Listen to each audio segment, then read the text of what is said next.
मित्रांनो, डॉक्टर बाबासाहेब आंबेडकर मराठवाडा विद्यापीठाने constitution of India अर्थात भारतीय राज्यघटना हा विषय अत्यावश्यक अभ्यासक्रम म्हणून घोषित केला असल्याने विद्यार्थ्यांनी हा पेपर देणे आवश्यक आहे। मित्रांनो, आजच्या या व्हिडिओमध्ये आपण भारतीय संविधान अर्थात कॉन्स्टिट्यूशन ऑफ इंडिया या अभ्यासक्रमावर आधारित वस्तुनिष्ठ प्रश्न पाहूयात। या व्हिडिओचा आपणास नक्कीच उपयोग होईल अशी आशा आहे। या व्हिडिओतील प्रश्न 2-3 वेळा पाहून किंवा या व्हिडिओतील प्रश्न लिहून घेऊन आपण समजून घेऊ शकता। ज्या विद्यार्थी मित्रांनी अजूनही हे चॅनल सबस्क्राइब केले नसेल तर या व्हिडिओ खालील सबस्क्राइब हे बटन दाबून चॅनल सबस्क्राइब करावे, जेणेकरून या विद्यापीठाशी संबंधित इतर माहिती वेळोवेळी आपणापर्यंत पोहोचत राहील। तर मग चला तर मित्रांनो, या व्हिडिओला सुरुवात करूयात। भारतीय संविधान अर्थात कॉन्स्टिट्यूशन ऑफ इंडिया। भारतीय राज्यघटनेच्या मसुदा समितीचे अध्यक्ष कोण होते? भारतीय राज्यघटनेच्या मसुदा समितीचे अध्यक्ष कोण होते? या प्रश्नाचं उत्तर आहे डॉक्टर बाबासाहेब आंबेडकर। पुढील प्रश्न आहे, भारतीय संविधान सभेचे अध्यक्ष कोण होते? भारतीय संविधान सभेचे अध्यक्ष कोण होते? याचं उत्तर आहे डॉक्टर राजेंद्र प्रसाद। डॉक्टर राजेंद्र प्रसाद। या पुढील प्रश्न आहे, मसुदा समितीत किती सदस्य होते? मसुदा समितीमध्ये किती सदस्य होते? याचं उत्तर आहे 7। भारतीय संविधानाचा आत्मा कशास संबोधले जाते? भारतीय संविधानाचा आत्मा कशास संबोधले जाते? याचं उत्तर आहे प्रस्तावना। जगातील सर्वात मोठे लिखित संविधान म्हणून कोणते संविधान ओळखले जाते? जगातील सर्वात मोठे लिखित संविधान, याचं उत्तर आहे भारतीय संविधान। या पुढील प्रश्न आहे, भारतीय संविधान लिहिण्यासाठी किती कालावधी लागला? भारतीय संविधान लिहिण्यासाठी किती कालावधी लागला? याचं उत्तर आहे 2 वर्ष 11 महिने आणि 18 दिवस। भारतीय संविधान लिहिण्यासाठी 2 वर्ष 11 महिने आणि 18 दिवस इत्यादी कालावधी लागला। भारतीय संविधान कधी स्वीकारण्यात आले किंवा भारतीय संविधानाचा कधी स्वीकार करण्यात आला? याचं उत्तर आहे 26 नोव्हेंबर 1949। 26 नोव्हेंबर 1949 या रोजी भारतीय संविधान स्वीकारण्यात आले। भारतीय संविधानाची कायदेशीर अंमलबजावणी कधी करण्यात आली? भारतीय संविधानाची कायदेशीर अंमलबजावणी कधी करण्यात आली? आणि याचं उत्तर आहे 26 जानेवारी 1950 रोजी। अर्थात 26 जानेवारी 1950 रोजी भारतीय संविधान लागू करण्यात आले। यानंतरचा प्रश्न आहे, भारतीय संविधान निर्मितीची प्रक्रिया कधी सुरू करण्यात आली?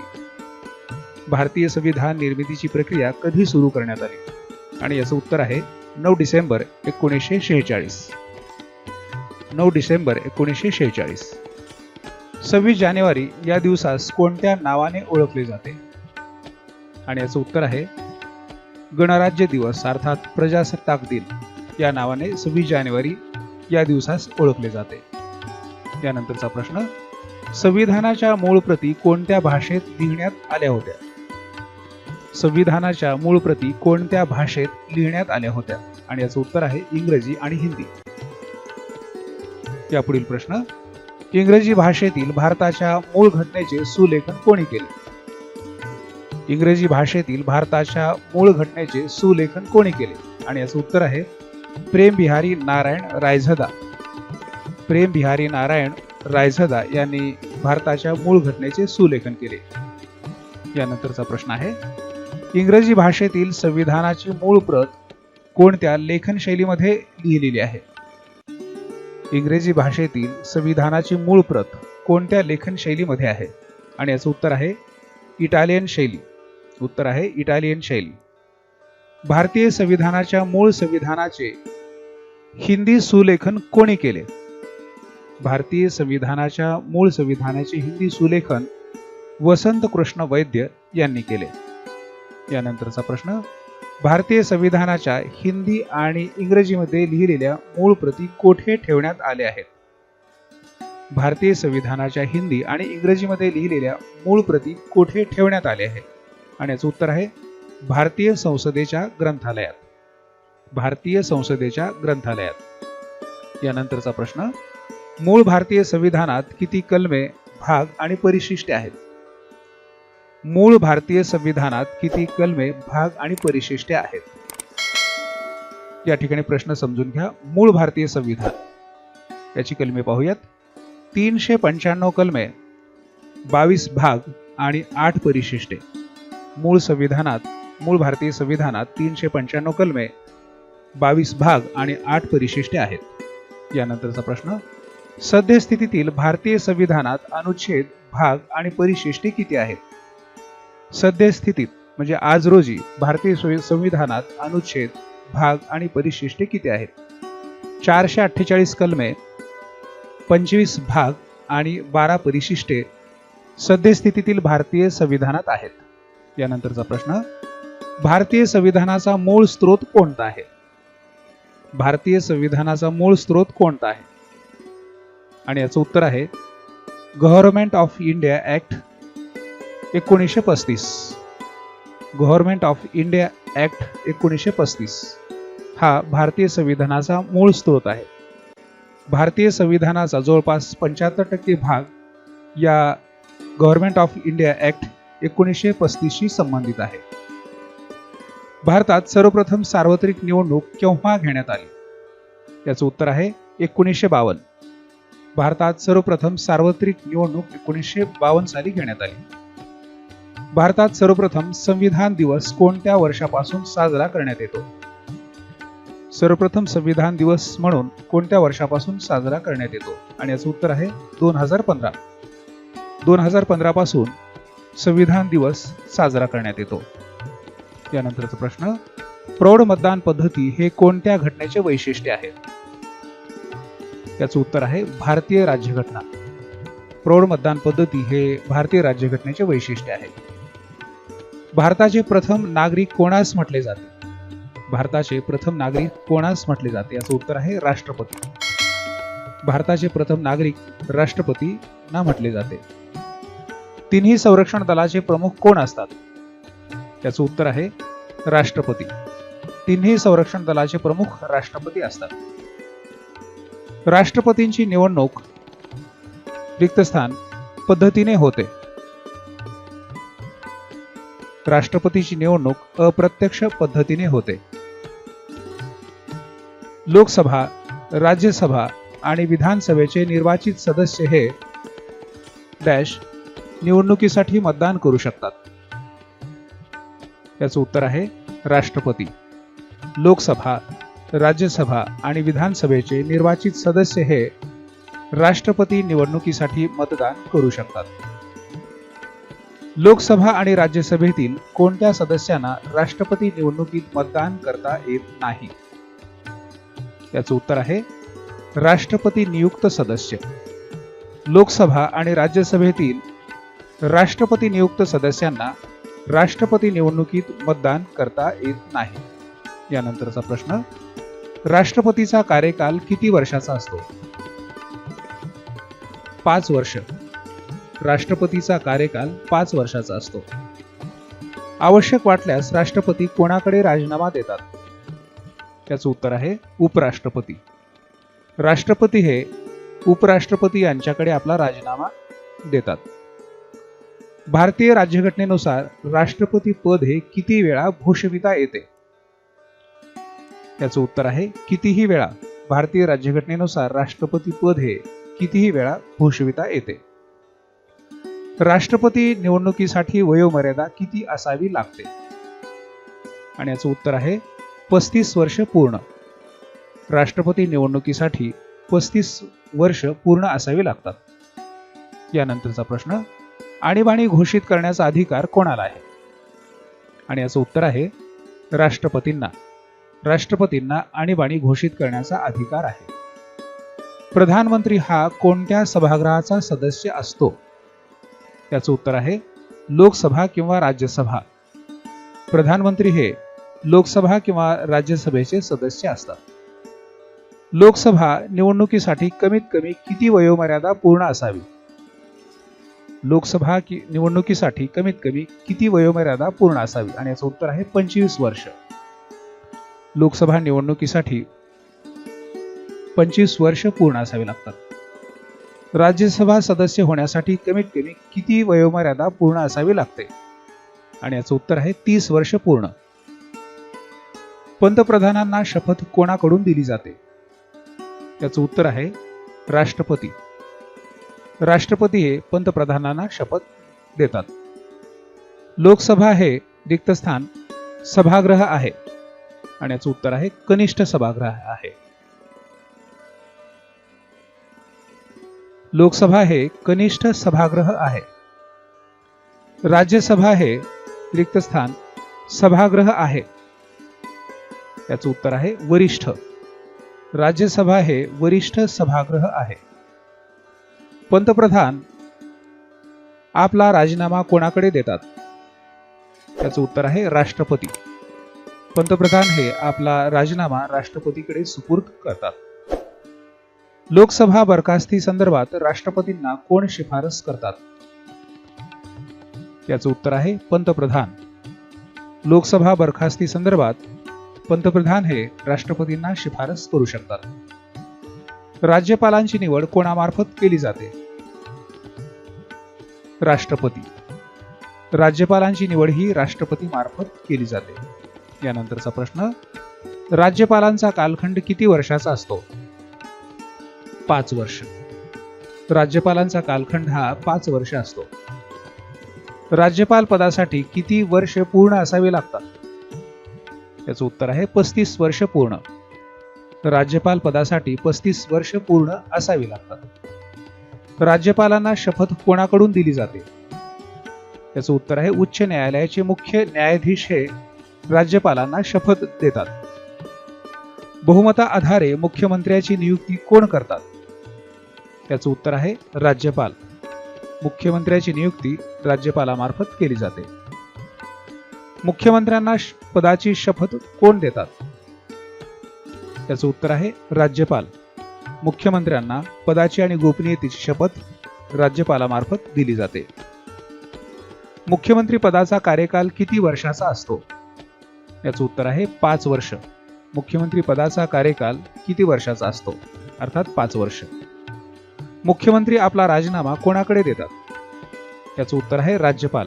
मुख्यमंत्री आपला राजीनामा राज्यपालाकडे देतात, जो संपूर्ण मंत्रिमंडळाचा राजीनामा समजला जातो. मुख्यमंत्री पदासाठी कोणत्या सभागृहाचा सदस्य असणे गरजेचे आहे? याचं उत्तर आहे विधानसभा किंवा विधान परिषद. मुख्यमंत्री पदासाठी विधानसभा किंवा विधान परिषद यापैकी एका सभागृहाचा सदस्य असणे गरजेचे आहे. अंशतः परिवर्तनीय आणि अंशतः अपरिवर्तनीय म्हणजेच अंशतः लवचिक आणि अंशतः ताठर घटना म्हणून कोणत्या राज्यघटनेचा उल्लेख केला जातो? आणि याचं उत्तर आहे भारतीय राज्यघटना. भारतीय राज्यघटना ही अंशतः परिवर्तनीय आणि अंशतः अपरिवर्तनीय म्हणून ओळखली जाते. केंद्र आणि राज्य यांच्याकडील समान सूचीस काय म्हटले जाते? केंद्र आणि राज्य यांच्याकडील समान सूचीस समवर्ती सूची म्हणून ओळखले जाते.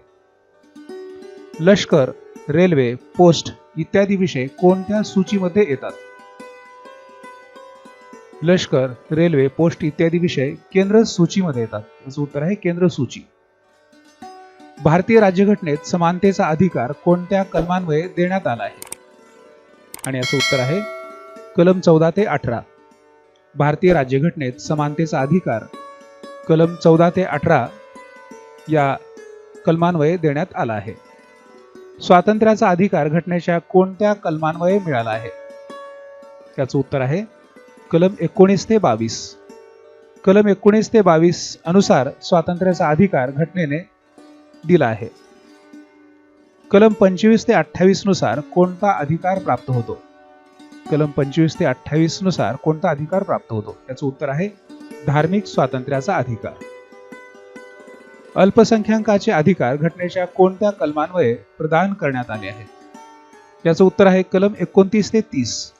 अल्पसंख्याकांचे अधिकार घटनेच्या कलम 29 ते 30 या कलमान्वये प्रदान करण्यात आले आहेत। राज्याची संकल्पना कोणत्या कलमामध्ये देण्यात आली आहे? याचं उत्तर आहे कलम 12। कलम 12 मध्ये राज्याची संकल्पना देण्यात आली आहे। फंडामेंटल ड्युटीज म्हणजेच रिक्त स्थान होय। फंडामेंटल ड्युटीज अर्थात मूलभूत कर्तव्य होय। फंडामेंटल राईट म्हणजेच रिक्त स्थान होय। फंडामेंटल राईट अर्थात मूलभूत हक्क होय। सरदार सुवर्णसिंह समिती 1976 ही समिती कोणत्या कारणासाठी नेमण्यात आली होती? सरदार सुवर्णसिंह समिती ही मूलभूत कर्तव्ये या कारणासाठी नेमण्यात आली होती। मूलभूत कर्तव्ये कोणत्या कलमांतर्गत देण्यात आली आहेत? मूलभूत कर्तव्य अर्थात फंडामेंटल ड्युटीज कलम 51 अ अंतर्गत मूलभूत कर्तव्ये देण्यात आली आहेत। मूलभूत हक्कासंदर्भातील माहिती घटनेच्या कोणत्या भागात देण्यात आली आहे? भाग 3 मूलभूत हक्कासंदर्भातील माहिती घटनेच्या 3ऱ्या भागात देण्यात आली आहे। घटना दुरुस्ती ही संकल्पना कोणत्या देशापासून घेण्यात आली आहे? घटना दुरुस्ती ही संकल्पना दक्षिण आफ्रिका या देशापासून घेण्यात आली आहे। Directive principle of state policy याचे लघुरूप काय आहे? Directive principle of state policy याचे लघुरूप काय आहे? अर्थात DPSP। DPSP म्हणजेच directive principle of state policy. Directive principle of state policy म्हणजेच रिक्त स्थान होय। अर्थात राज्य धोरणाची मार्गदर्शक तत्त्वे। Directive principle of state policy म्हणजेच राज्य धोरणाची मार्गदर्शक तत्त्वे होय। राज्य धोरणाची मार्गदर्शक तत्त्वे कोणत्या देशाच्या घटनेवरून घेण्यात आली आहेत? राज्य धोरणाची मार्गदर्शक तत्त्वे ही आयरिश या देशाच्या घटनेवरून घेण्यात आली आहेत। यानंतरचा प्रश्न, घटनेच्या कलम 36 ते 51 मध्ये रिक्त स्थान ची माहिती देण्यात आली आहे। याचं उत्तर आहे DPSP। घटनेच्या कलम 36 ते 51 मध्ये DPSP ची माहिती देण्यात आली आहे। केंद्र आणि राज्य या दोघांच्या अधिकारातील विषयास कोणत्या नावाने ओळखले जाते? याचं उत्तर आहे समवर्ती सूची। भारतीय राज्यघटनेत पंचवार्षिक योजना ही संकल्पना कोणत्या देशाकडून घेतली आहे? भारतीय राज्यघटनेत पंचवार्षिक योजना ही संकल्पना कोणत्या देशाकडून घेतली आहे? याचं उत्तर आहे सोव्हिएत संघ। सोव्हिएत संघाकडून भारतीय राज्यघटनेत पंचवार्षिक योजना ही संकल्पना घेण्यात आली आहे। संसदेच्या दोन्ही सभागृहाची संयुक्त बैठक ही संकल्पना कोणत्या देशाच्या घटनेनुसार घेण्यात आली आहे? याचं उत्तर आहे ऑस्ट्रेलिया। संसदेच्या दोन्ही सभागृहाची संयुक्त बैठक ही संकल्पना ऑस्ट्रेलिया या देशाच्या घटनेनुसार घेण्यात आली आहे। यानंतरचा प्रश्न, एकेरी नागरिकत्वाची संकल्पना कोणत्या देशाकडून घेण्यात आली आहे? आणि याचं उत्तर आहे ब्रिटन अर्थात इंग्लंड। एकेरी नागरिकत्वाची संकल्पना ब्रिटन अर्थात इंग्लंड या देशाकडून घेण्यात आली आहे। प्रस्तावनेतील स्वातंत्र्य, समता आणि बंधुता या ओळीचा संबंध कोणत्या देशाच्या ब्रीदाशी आहे? प्रस्तावनेतील स्वातंत्र्य, समता आणि बंधुता या ओळीचा संबंध फ्रान्स या देशाच्या ब्रीदाशी आहे। याचं उत्तर आहे फ्रान्स। आणीबाणी काळी मूलभूत हक्क स्थगिती ही संकल्पना कोणत्या देशाच्या घटनेतून घेण्यात आली आहे? आणीबाणी काळी मूलभूत हक्क स्थगिती ही संकल्पना जर्मनी या देशाच्या घटनेतून घेण्यात आली आहे। यानंतरचा प्रश्न, राष्ट्रपतीवरील महाभियोग ही संकल्पना कोणत्या देशाच्या घटनेवर आधारित आहे? राष्ट्रपतीवरील महाभियोग ही संकल्पना अमेरिका या देशाच्या घटनेवर आधारित आहे अर्थात USA। समवर्ती सूची संदर्भातील माहिती कोणत्या परिशिष्टात देण्यात आली आहे? परिशिष्ट 7 अर्थात अनुसूची किंवा शेड्यूल 7 मध्ये समवर्ती सूची संदर्भातील माहिती देण्यात आली आहे। परिशिष्ट 10 मध्ये कोणती तरतूद करण्यात आली आहे? याचं उत्तर आहे पक्षांतर बंदी। परिशिष्ट 10 मध्ये पक्षांतर बंदी या संदर्भातील माहिती देण्यात आली आहे। परिशिष्ट 1 मध्ये कोणती माहिती देण्यात आली आहे? याचं उत्तर आहे राज्ये आणि केंद्रशासित प्रदेश यांची यादी. परिशिष्ट 1 मध्ये राज्ये आणि केंद्रशासित प्रदेश यांची यादी देण्यात आली आहे. केंद्रीय मंत्री आणि संसद सदस्य यांच्या शपथविधी संदर्भातील माहिती कोणत्या परिशिष्टामध्ये देण्यात आली आहे? याचं उत्तर आहे परिशिष्ट 3. केंद्रीय मंत्री आणि संसद सदस्य यांच्या शपथविधी संदर्भातील माहिती परिशिष्ट 3 मध्ये देण्यात आली आहे. संविधानाच्या परिशिष्ट 4 मध्ये कोणत्या प्रकारची माहिती आहे? याचं उत्तर आहे राज्यसभेतील जागा वाटप. संविधानाच्या परिशिष्ट 4 मध्ये राज्यसभेतील जागा वाटपासंदर्भातील माहिती आहे. परिशिष्ट 8 मध्ये कोणती माहिती देण्यात आली आहे? परिशिष्ट 8 मध्ये मान्यताप्राप्त भारतीय भाषांची यादी देण्यात आली आहे. परिशिष्ट 8. भारतीय राज्यघटनेने मान्यता दिलेल्या एकूण किती भाषा आहेत? भारतीय राज्यघटनेने मान्यता दिलेल्या एकूण किती भाषा आहेत? याचं उत्तर आहे 22 भाषा. त्यानंतरचा प्रश्न, पंचायतीचे कार्य आणि अधिकार कोणत्या परिशिष्टामध्ये देण्यात आले आहेत? याचं उत्तर आहे परिशिष्ट 11. पंचायतीचे कार्य आणि अधिकार परिशिष्ट 11 मध्ये देण्यात आले आहेत. नगरपालिकाचे कार्य आणि अधिकार या संबंधी कोणत्या परिशिष्टात माहिती देण्यात आली आहे? परिशिष्ट 12. नगरपालिकाचे कार्य आणि अधिकार या संदर्भातील माहिती परिशिष्ट 12 मध्ये देण्यात आली आहे. तर मित्रांनो, भारतीय संविधान यावर आधारित वस्तुनिष्ठ प्रश्नाचा हा व्हिडिओ आपणास नक्कीच समजला असेल. हा व्हिडिओ 2-3 वेळा पाहून किंवा या व्हिडिओतील प्रश्न लिहून घेऊन किंवा याचा स्क्रीनशॉट काढून आपण हा विषय समजून घेऊ शकाल. तर मित्रांनो, आपण हे चॅनल जरूर सबस्क्राईब करावे, लाईक करावे आणि शेअर करावे. धन्यवाद.